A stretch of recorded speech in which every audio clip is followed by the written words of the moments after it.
What's going on there, friends and neighbors? I am ShinRobjira. Welcome to 2021. I thought I'd put this little video together just for the sheer of it, I guess you could say. As you can see by the title and by the thumbnail, I am going to be sleeving all of my tagged Bandai Movie Monster series tags. This is something I've been meaning to do for a while, and I thought, hey, this would make a good video. I have quite a number of tagged figures here. Now, there's going to be a few figures you're not going to see here because they're tagged or they don't have a tag. Don't worry, I'm working on that. And I thought the Bandai Movie Monster series Shin Godzilla stuff should be the first things I tag, since they were technically my first figure reviews here on the channel. So let us start with Kamataku over here. I'm probably going to split this up into two parts. One part for, the Godzillas, the other part for the villains. Dear God, I've never done this before. Hopefully I can get into somewhat of a groove of doing this, because the last time I remember doing this for anything, it was for my Yu-Gi-Oh cards. So clearly I'm going to be a little bit rusty. There was a recent order that I made where a tag kind of got a little screwed up, and that really did speak volumes, where it's like, okay, you know what? Maybe now it's time to really start sleeving your tags, Rob. And sleeving is exactly what I am doing today, so I hope you all enjoy this. This is just going to be a nice, chill little video. Just me doing whatever, saying whatever, having whatever, all that good stuff. Ow. So I have like over 100 of these little tag protectors. Well, they're really card protectors, but these tags can essentially be described as cards, right? Yeah, I'm gonna try and do them all in one sitting, unless the meatloaf shows up, which you've all more than likely seen by now. All right, there we go with Shin. I think we can keep that there. Yeah, I really like how this looks too. It looks very efficient, if you will. So that being said, that being done, I guess we can do the rest of the Shin Godzilla figures. So let's get Universal Studios Japan Atomic Blast version. Let's get heavy paint. And let's get this mother blah blah. And then let's get the Godzilla Square figure in here. Now, some of these are going to be part of the remake arc of Rob's Godzilla Room Reviews. Some will not.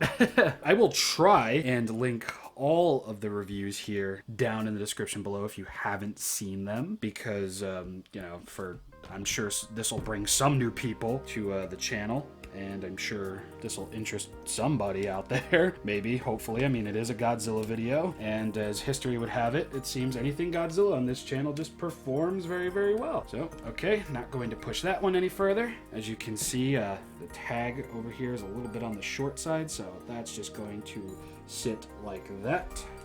Let's get quite possibly my favorite Shin Godzilla Bandai vinyl. Nice and sleeved up here. I love this heavy paint apps version. I love it so much that the base for this figure, that funky ass red that it is, I would love to see that as its own figure. Just like call it Meltdown Shin Godzilla if you have to. Yeah, I'm not really going for like anything too straight when it comes to these, so nothing like really matters. I just want them nice and safe and protected for the most part.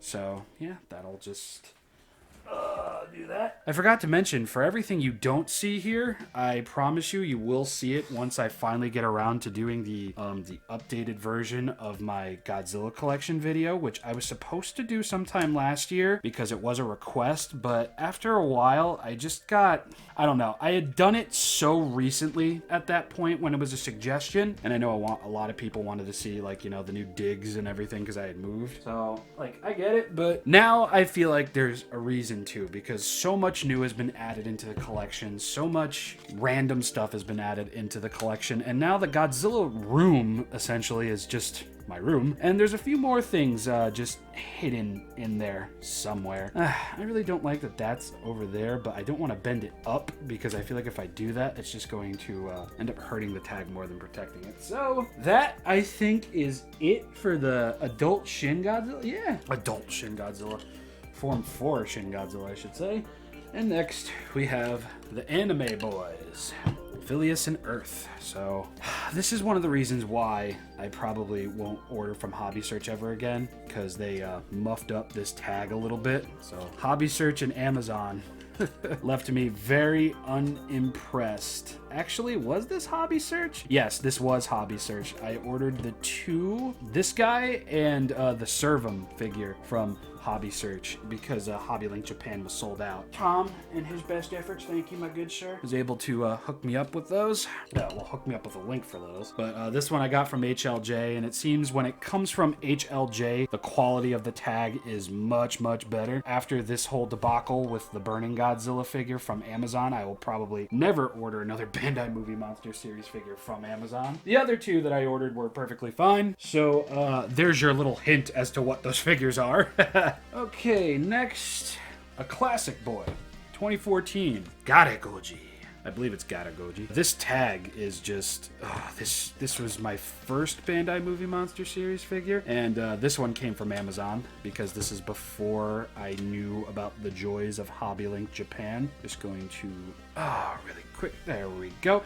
Hate that it's covering up his face, but what can you do? Godzilla 2014, very nice.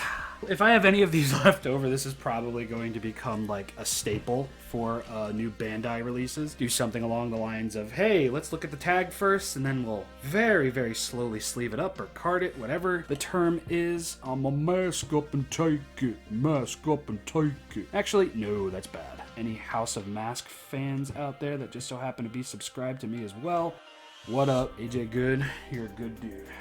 You're definitely not watching this though, I don't think. All right, so that's going to be it for what's on the floor. So now, surprisingly, let's get into what I have here on the table. Almost fell, saved it. You'll recognize this guy as one of the more newer additions to the collection. I'm still going to call it the Noroshi Godzilla vs. Mechagurus variant because that's the only thing that really makes sense here. Personally, because even though it's got a Godzilla 2000 tag, I know. Even though these Godzilla store exclusive figures might not be the most impressive, these are the ones that I really would like to preserve as much as I possibly can the most, just because I don't think they're going anywhere. I don't think they're going to become these massive collector's items, but just the fact that they're special to me, I want to keep them nice and good. But speaking of nice and special, here is the original 1999 Godzilla 2000 tag. Wow, Bandai tags looked way different back in those days. Let's get this a little bit closer. Got the silver Godzilla tag. It says G16 on it. So I feel like the tags were a bit smaller back then too. I might just be going crazy, but yep. There we go. Taking good caution not to stress out the tag. Wire. Excuse me.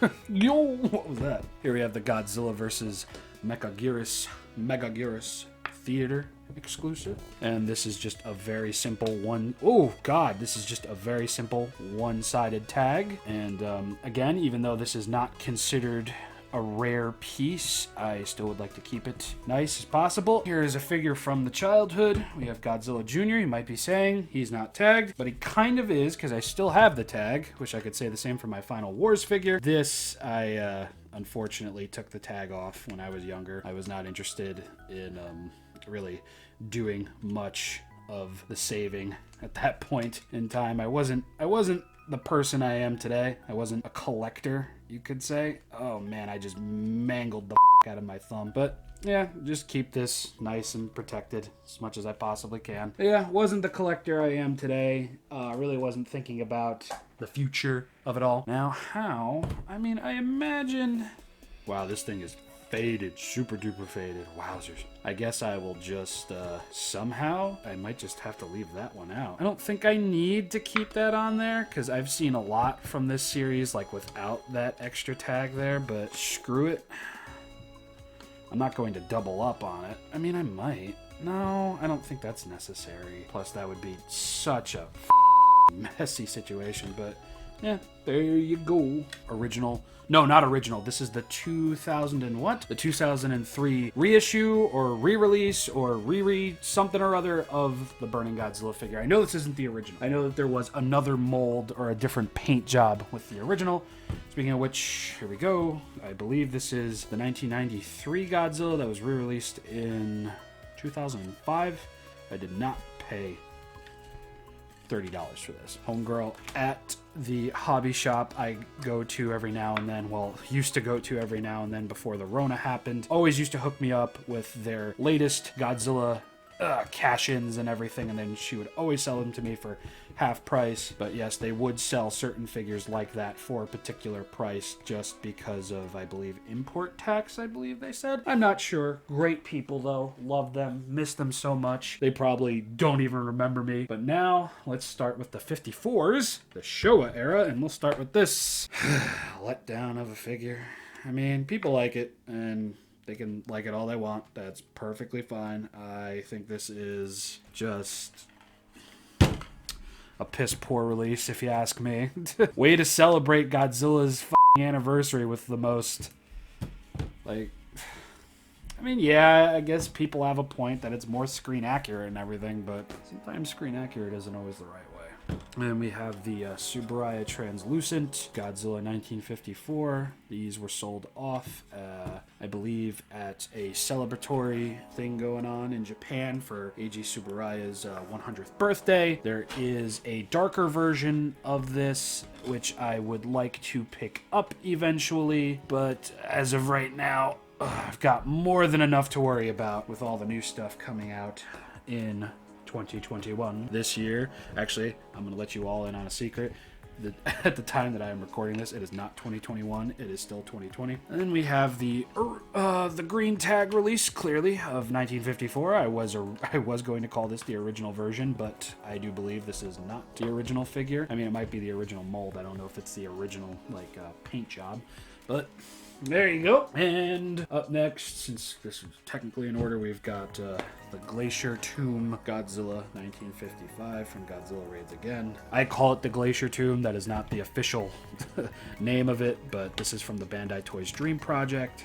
One-sided tag, nothing majorly special. This is the only 55 in my collection aside from a gachapon that I have. Would love a screen accurate painted version of this figure, but we all know how expensive that could go, unfortunately. And I know this isn't the original Bandai version of this figure, but it still is a tag. This is the Bandai DX, EX, whatever version. Basically, it's just the Japanese release of the Bandai America figure with a tag, no box, aka the superior way to release a Bandai vinyl. Okay, come on.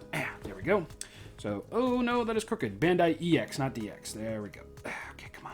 I think the Bandai DX were those walking and electronic ones. So there you go. This thing is not going to stay straight. I do believe that was one of my father's worries for me. Oh, Jesus. Okay, yeah, so that looks nice. And the final Godzilla we are going to be tagging, the beloved 74. From the 2003 line, Godzilla 1974. I just take one more look. Look at that. God. I wish I was able to pick these up at the time. I really do, because, man, there is a good chance we will never see any of those molds ever again. With how things are going right now with Toho and Bandai and how they seem to have a bit of a embargo on Showa era stuff, I don't know, man, but there we go, and there we go. So that, friends and neighbors, is going to be the end of part 1. I do hope you enjoyed thus far. Look at that. That's just nice. I will be doing the villains next for the final part. A couple more Godzilla Store exclusives in there, a couple more randos that you may not have known that I had or not, and a couple of those will be reappearing in the remakes arc for Rob's Godzilla Room Reviews. So until next time, everybody, I will see you all then and there. Hope this didn't bore you to death. Probably did. Peace.